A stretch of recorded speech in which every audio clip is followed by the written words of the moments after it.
Welcome back to San Lando Soundwaves. I'm Camden Robinette, and this is day 162, week 33. Today, I'm going to be reading Daniel 6. It pleased Darius to appoint 120 satraps to rule throughout the kingdom, with 3 administrators over them, one of whom was Daniel. The satraps were made accountable to them so that the king might not suffer loss. Now Daniel so distinguished himself among the administrators and satraps by his exceptional qualities that the king planned to set him over the whole kingdom. At this, the administrators and satraps tried to find grounds for charges against Daniel in his conduct of government affairs, but they were unable to do so. They could find no corruption in him, because he was trustworthy and neither corrupt nor negligent. Finally, these men said, "We will never find any basis for charges against this man Daniel unless it has something to do with the law of his God." So the administrators and the satraps went as a group to the king and said, "O King Darius, live forever.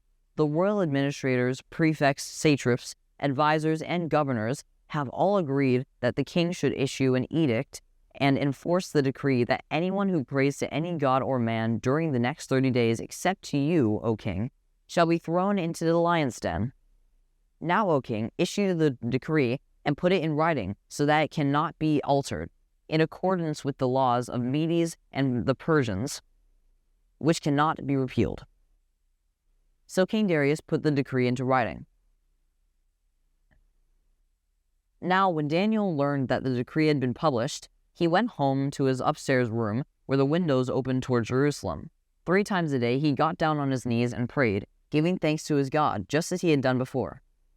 Then these men went as a group and found Daniel praying and asking God for help. So they went to the king and spoke to him about his royal decree. "Did you not publish the decree that during the next 30 days anyone who prays to any god or man except to you, O king, would be thrown into the lion's den?" The king answered, "The decree stands in accordance with the laws of Medes and Persians, which cannot be repealed." Then they said, "Daniel, who is one of the exiles from Judah, pays no attention to you, O king, or to the decree that you put in writing. He still prays 3 times a day." When the king heard this, he was greatly distressed. He was determined to rescue Daniel and made every effort until the sundown to save him. Then the men went as a group to the king and said to him, "Remember, O king, that according to the law of Medes and Persians, no decree or edict that the king issues can be changed." So the king gave the order, and they brought Daniel and threw him into the lion's den.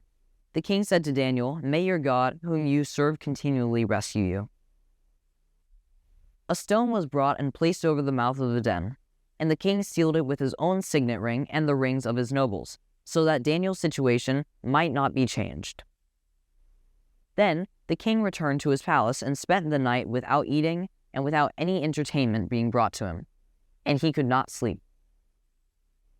At the first light of dawn, the king got up and hurried to the lion's den. When he came near the den, he called to Daniel in an anguished voice, "Daniel, servant of the living God, has your God, whom you serve continually, been able to rescue you from the lions?" Daniel answered, "O king, live forever. My God sent his angel, and he shut the mouths of the lions. They have not hurt me, because I was found innocent in his sight, nor have I ever done any wrong before you, O king." The king was overjoyed and gave his orders to lift Daniel out of the den. And when Daniel was lifted from the den, no wound was found on him, because he had trusted in his God. At the king's command, the men who had falsely accused Daniel were brought in and thrown into the lions, along with their wives and children. And before they reached the floor of the den, the lions overpowered them and crushed all of their bones. Then King Darius wrote to all the peoples, nations, and men of every language throughout the land, "May you prosper greatly. I issue a decree that every part of my kingdom people must fear and reverence the God of Daniel. For he is the living God and endures forever. His kingdom will not be destroyed. His dominion will never end. He rescues and he saves. He performs signs and wonders in the heavens and on earth. He has rescued Daniel from the power of the lions." So Daniel prospered during the reign of Darius and the reign of Cyrus the Persian. Now we go over our 7 arrows for this passage. What does this passage say? What did this passage mean to its original audience? What does this passage tell us about God? What does this passage tell us about people? What does this passage demand of me? How does this passage change the way I relate to people? And what does this passage prompt me to pray to God? A lion's den was an appropriate picture for a challenge faced by the nation of Israel. Kicked out of the Promised Land, they lived in a hostile environment. Daniel was incapable of withstanding the lions alone, but the presence of God was with him in the den. The picture was clear. God had not abandoned his people, even when they were in exile in a foreign land. He was standing by their side to guard, protect, and preserve them, and they would never be permanently destroyed. Those who trust in God, as Daniel did, will find that the steadfast love of God is never removed from his people. Even in judgment, God demonstrates his care and faithfulness to his promises. This provides hope for all who experience the consequences of sin. God does not turn his back on us in our sin, but he turns his face to us in love. He is with us, an ever-present help in times of trouble. Thank you, and I'll see you all tomorrow.